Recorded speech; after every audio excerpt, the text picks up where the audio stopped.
Para pemirsa dimanapun Anda berada, saat ini saya bersama pakar mesin dari Saam, Bapak Robi Hidayatullah. Kita akan membahas mengenai mesin baru kita, yaitu mesin pemangkas rumput seri PS 40. Silakan Pak Robi, kenalkan diri. Ya, selamat siang. Saya Robi Hidayatullah. Di sini akan membahas mesin pemangkas semak tipe SAM PS 40. Boleh kita lanjutkan, Pak? Oke. Nah, sebelum kita membahas lebih lanjut, lebih detail ya mengenai mesin ini ya Pak Robi ya. Ya. Bisa dikasih tunjuk kepada pemirsa di rumah mengenai cara kerja dari mesin ini agar mendapatkan pemahaman singkat. Ya. Oke, bisa. Jadi mesin pemangkas semak ini yaitu berfungsi untuk memangkas semak atau rumput dengan jangkauan lebar kerja itu 40 cm sesuai dengan tipe dari SAM PS 40. Jadi 40 itu merupakan jarak kerja 40 cm. Oke. Baik, nanti kita akan tunjukkan demonstrasi daripada alat ini ya Pak Robi ya. Siap. Oke. Nah, Pak Robi, kita lanjutkan ya Pak Robi. Di pasaran kan banyak nih mesin potong rumput tipe gendong. Iya Pak Robi ya. Nah, kalau kita lihat kan banyak sekali tipe gendong itu dipakai oleh pengguna ya. Nah, kelebihan daripada mesin ini dibandingkan mesin tipe gendong itu seperti apa Pak Robi? Bisa dijelaskan Pak Robi? Oke, siap, saya jelaskan. Jadi pertama-tama kita sesuaikan dengan kebutuhan lahan yang akan digunakan. Kalau tipe gendong itu untuk lahan yang tidak terlalu luas. Jadi gitu ya Pak Robi ya, jadi kinerjanya itu untuk lahan yang tidak terlalu luas, terus untuk sudut-sudut yang sulit dijangkau. Oke, baik Pak Robi.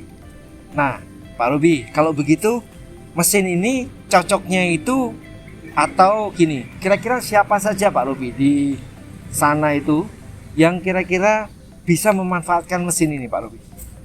Jadi mesin ini bisa dimanfaatkan untuk lahan yang luas. Suatu contoh untuk perawatan lapangan. Jadi penggunanya itu kira-kira kontraktor yang bergerak di perawatan lapangan. Ya. Iya kan? Oke. Lanjutkan Pak Robi. Terus pertamanan, gitu. Terus misal areal halaman perkantoran atau kampus-kampus seperti itu kan masih banyak taman-taman seperti itu. Kalau di perkebunan Pak Robi, misalkan di perkebunan buah-buahan hortikultura. Ya, kalau untuk di perkebunan ini cocoknya itu di perkebunan untuk tanaman tahunan. Suatu contoh misal kayak tanaman kopi, coklat, seperti itu. Oke Pak Robi, jadi mungkin pemirsa sekarang ini sudah lebih paham ya dari sebelumnya ya Pak Robi ya. Ya. Mesin ini mudah nggak dioperasikan? Apakah misalkan orang yang nggak terlalu besar seperti saya itu bisa mengoperasikan ini, atau mungkin ibu-ibu katakanlah bisa nggak mengoperasikan mesin ini? Tapi untuk pengoperasian mesin ini itu cukup mudah sebenarnya. Wanita pun bisa mengoperasikan. Gitu ya Pak Robi ya. Karena ini mesin kita tidak perlu dorong, tidak perlu menggendong. Gitu ya Pak Robi. Jadi ini mesin bisa jalan sendiri, kita hanya mengarahkan aja. Oke, baik Pak Robi. Nah, Pak Robi, sekarang kita masuk ke sisi detail ya Pak Robi ya. Spek teknis detail daripada mesin ini. Oke, kita mulai membahas satu persatu nih Pak Robi. Ini lebar kerjanya berapa senti Pak Robi? Jadi untuk lebar kerja pemangkasan itu dari sini ke sini itu 40 cm. 40 cm. Jadi jarak kerjanya. Jarak 40. dari sini ke sini Pak Robi ya. Ini 40 cm ya Pak Robi ya. Terus kemudian Pak Robi, apakah kadang-kadang kan kita waktu motong itu kan kita pingin hasil potongannya tinggi, ada yang pingin hasil potongannya pendek. Apakah ketinggian daripada pemotongan itu bisa diatur? Dan mekanismenya yang sebelah mana Pak Robi? Untuk mengatur ketinggian pangkasan dari semak atau rumput itu terdapat pada bagian ini, roda kecil ini. Ya, roda kecil ini dan sini ini ada penyangganya, ini terdiri dari beberapa lubang. Ini untuk menyetel ketinggian dari pangkasan mesin ini. Seperti itu. Kalau mau tinggi kita tinggal merubah telannya sini. Seperti itu. Oh gitu ya Pak Robi ya. Jadi intinya bahwa mesin ini bisa disetel ketinggiannya. Jadi kalau seandainya misalkan semak atau rumput ingin lebih panjang, ya intinya bisa diatur ya, Bisa. dengan mengatur ketinggian ini ya. Iya. Nah, di bagian sini kita melihat ada benda ini, seperti senter nih. Iya. Iya kan? Ini kayaknya seperti memang senter ini. Iya, lampu. Kegunaannya apa? Bisa dijelaskan Ya. kepada para pemirsa. Jadi yang jelas ini sebagai fungsi utama untuk penerangan. Suatu misal kita kerja pada malam hari itu sangat membantu untuk penerangan di sini. Jadi tinggal kita tekan saklarnya, kita nyalakan seperti ini. Nah, di baliknya ini terdapat bagasi Oh. untuk menyimpan alat-alat. Oh, Di sini terdapat Oke. bagasi kecil Oke. untuk menyimpan alat-alat. Oke. Bagus juga ya. Bisa taruh obeng, bisa taruh tang, bisa taruh gigi apa namanya? Bukan gigi ya, istilahnya kunci pas gitu ya Pak Robi ya. Oke Pak Robi. Bagus sekali nih Pak Robi. Nah Pak Robi, mungkin pemirsa yang di sana itu ingin tahu mekanisme istilahnya pencacah atau pemotong di dalam bagian ini seperti apa? Mungkin Pak Robi bisa tunjukkan Pak Robi. Bisa ditunjukkan, ini mungkin bisa diangkat kali ya. Supaya mungkin Pak Robi bisa ditunjukkan Pak Robi. Oke, saya akan menjelaskan fitur-fitur dari Bisa ditunjukkan Pak Robi mesin mungkin. pemangkas ini. Mungkin bisa ditunjukkan ininya Pak Robi bagian ininya dulu Pak Robi. Jadi di bagian bawah sini, nah, Oh. ini terdapat pisau.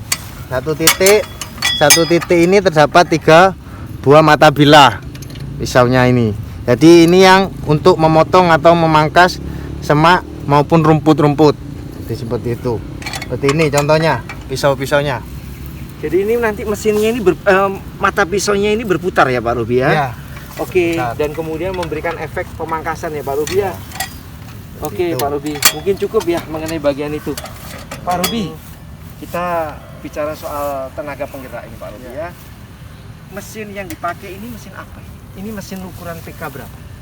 Ini mesin yang digunakan pada pemangkas semak ini mesin tipe bensin atau gasolin dengan kapasitas 5,5 HP. 5,5 PK ya? Ya. Gitu ya Pak Robi ya. Dan apakah spare part dari mesin ini banyak tersedia di pasar? Untuk spare part mesin tipe seperti ini itu umum di sini. Jadi hampir semua toko-toko mesin-mesin itu menjual di situ. Oke. Nah, soal perawatannya nih, kadang-kadang para pemirsa di rumah itu bertanya ini mesin ini perawatannya gimana? Perawatannya apa yang harus diperhatikan agar mesin ini awet? Jadi untuk perawatan mesin itu sebenarnya sederhana. Sebelum kita gunakan, terutama kita kontrol oli atau pelumasnya, baik di mesin maupun di gearboxnya. Kita kontrol oli dulu. Pastikan oli itu cukup. Seperti itu. Nah, di bagian mana olinya itu yang harus dipastikan bahwa harus terisi? Untuk oli mesin penggeraknya itu ada di sini. Jadi ini tutup ini. Nah, yang hitam ini tempat memasukkan oli serta mengontrol ukuran pelumas. Nah, seperti ini. Oke. Terus kemudian selain mesin ya Pak Robi, ini kan ada bagian gearbox nih, transmisi nih, yang mungkin mesin sebagai sumber penggerak, terus kemudian istilahnya ditransfer tenaganya ke ke gearbox. Nah, jelaskan mengenai gearboxnya ini, bagaimana perawatan daripada gearbox ini harus istilahnya harus dipastikan bahwa merawat gearbox itu harus benar. Ya. Saya lihat ini di sini ini ada bagian Ya. olinya ini yang harus nggak Ini boleh kosong. ada tutup hitam ini tempat memasukkan olinya. Jadi oli atau pelumas dari gearbox ini tempat memasukkan pelumasnya. Untuk mengecek untuk mengecek pelumas itu ada di sini. Di sini ada kaca untuk mengontrol pelumasnya. Jadi apakah pelumas ini habis atau tidak, jadi bisa dilihat dari sini. Seperti itu. Oke, Pak Robi. Kira-kira soal mesin dan soal gearbox kita sudah bahas ya, Pak Robi ya. Nah, kalau seandainya katakanlah penggunanya itu ketinggiannya kan macam-macam nih. Setirnya bisa disetel enggak? Bisa. Disesuaikan dengan ketinggian daripada si operatornya. Jadi untuk menyetel atau mengkondisikan ukuran dari kemudi ini itu ada di sini. Jadi bisa dinaikkan atau diturunkan. Di sini ini ada tuas warna hitam ini yang bentuknya bulat ini. Nah, jadi ini kita tinggal tarik. Nah, tarik seperti ini. Nah, tinggal kita naikkan seperti ini bisa, atau turunkan. Oke. Jadi baik Pak Rudi, sepertinya posisi kemudi ini bisa secara mudah kita atur ya tinggiannya ya Pak Rudi ya. Dan operator di lapangan mestinya tidak kesulitan untuk menyesuaikan ketinggian daripada apa namanya istilahnya stang kemudi nih ya, dengan ketinggian operator. Nah Pak Robi, hal yang penting sekali lagi nih, ini mengenai roda nih Pak Robi. Kita lihat kebanyakan daripada mesin itu rodanya kan roda yang kita harus isi dengan angin ya Pak Robi ya. Nah kalau roda dari mesin ini apa? Apakah perlu diisi angin atau bagaimana? Bisa dijelasin? Jadi untuk rodanya ini, roda karet ini menggunakan karet mati, jadi tanpa perlu kita isi angin atau kita pompa. Oh, jadi dengan demikian bahwa umur daripada roda ini bisa panjang ya Pak Rudi ya? Oke, jadi bisa dikatakan maintenance free ya, kecuali kena sesuatu yang sifatnya tajam ya, baru itu bisa rusak rodanya. Oke, baik Pak Robi. Pak Robi, untuk operasionalnya ini Pak Robi ya, kita kan harus mempertimbangkan sisi keselamatan ya daripada pengguna. Pak Robi bisa tunjukkan langkah-langkah mengoperasikan ini dari tahapan awal, kemudian yang intinya bahwa mengoperasikan mesin ini harus hati-hati. Bisa ditunjukkan ke pemirsa Pak Robi. Oke, kita kembalikan dulu posisinya.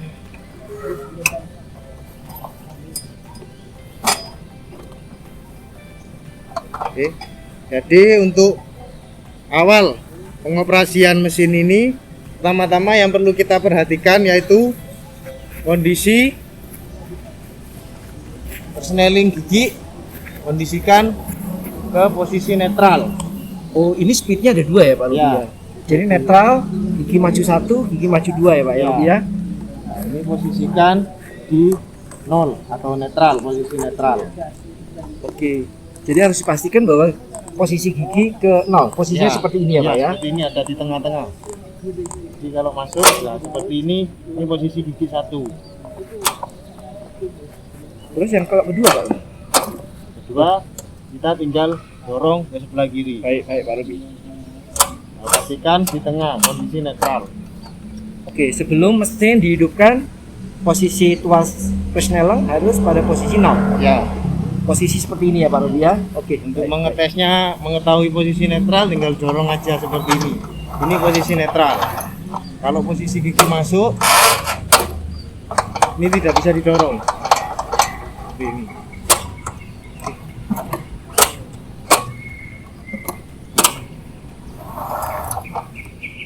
Setelah itu, tuas ini kopling penghubungnya ini posisikan ke atas semua.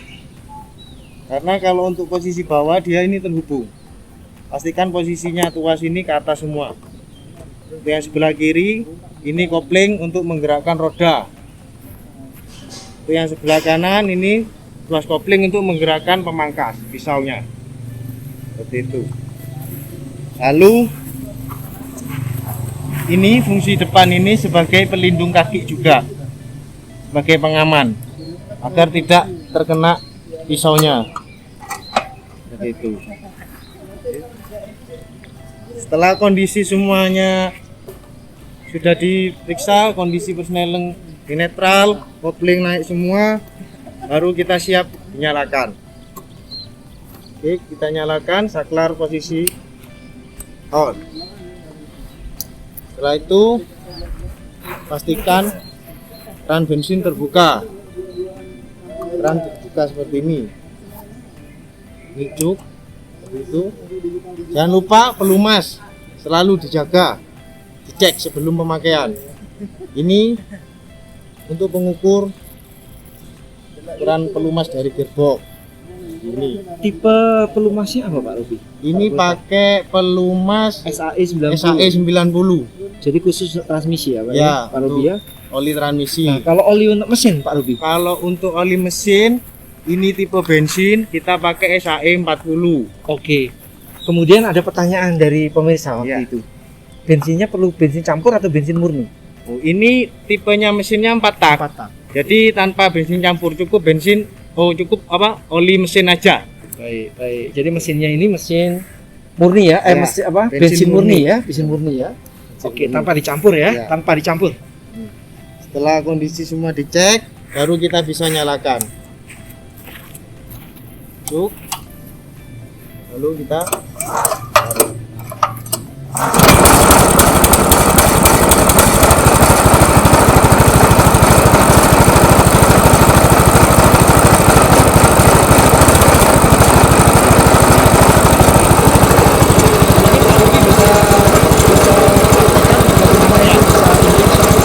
Ini kondisi pisaunya diam, ini tidak berputar. Kondisi ini tidak bergerak.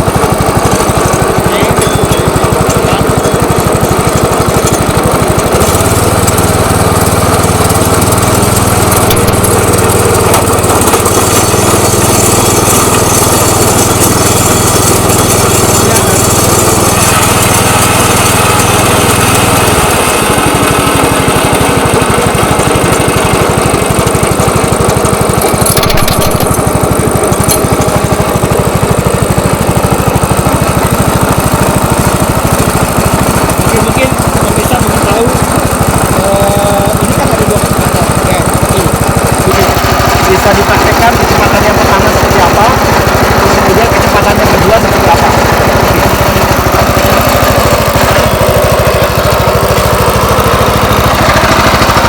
Yang pertama, cara untuk menjalankannya, ini kopling tangan, kita tekan seperti ini, lalu posisikan pakai gigi 1. Jadi kita dorong ini, lalu setelah sini kita tekan ke bawah.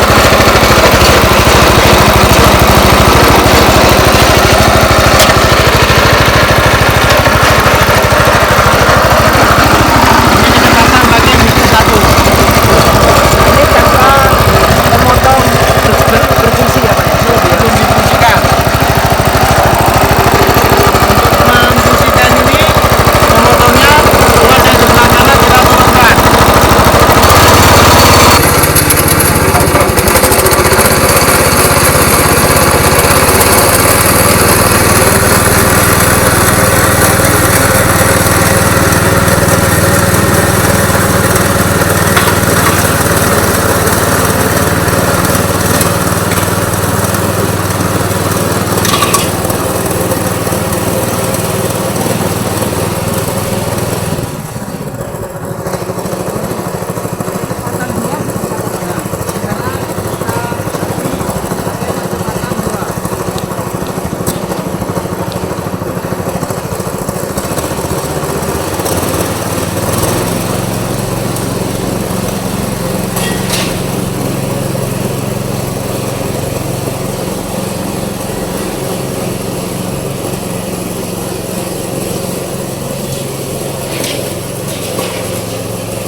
Oke Pak Ruby, kita lanjutkan ya dengan diskusi soal ini ya, soal posisi gearbox ya.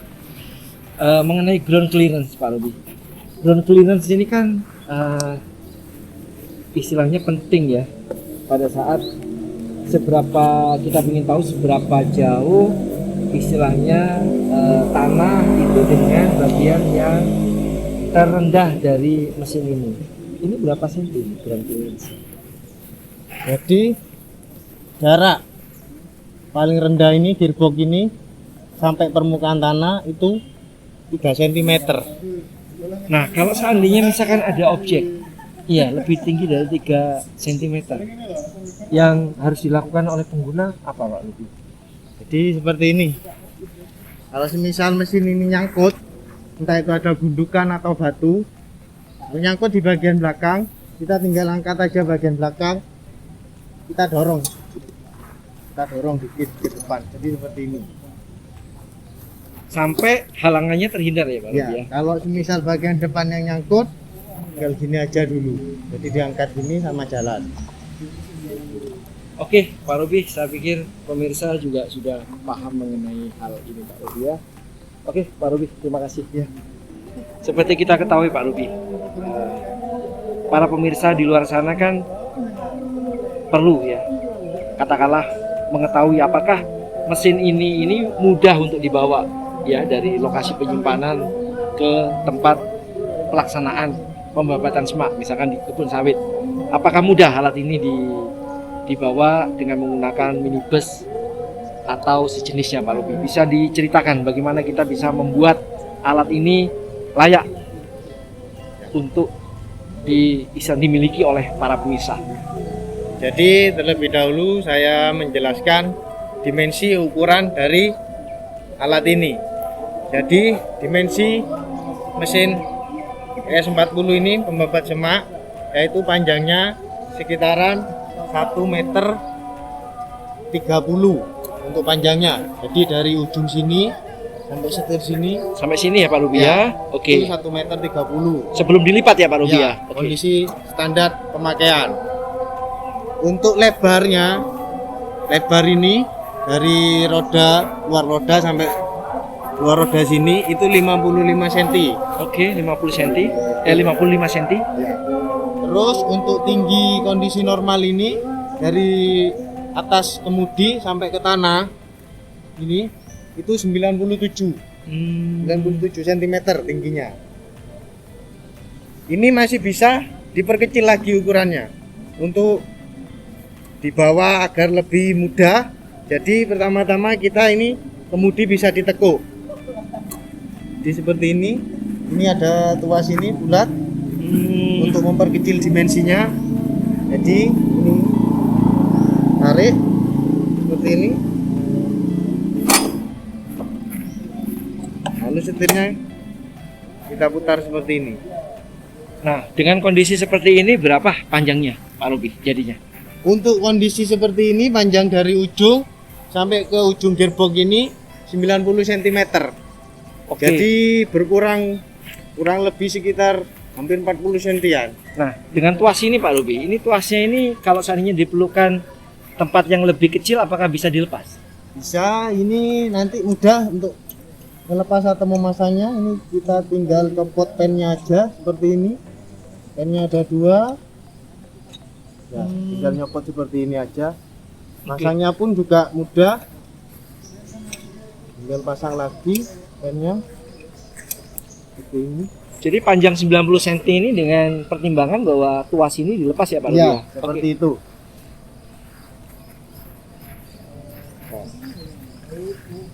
Terus kemudian ketinggiannya Pak Ruby dengan posisi setir seperti ini? Kalau untuk kondisi seperti ini yang jelas alat ini lebih menjadi tinggi sekitaran 1 meter 10 ya? 10 cm ya, 110. Mungkin nggak seandainya misalkan diperlukan space yang lebih pendek, kemudian stang kemudinya ini dilepas?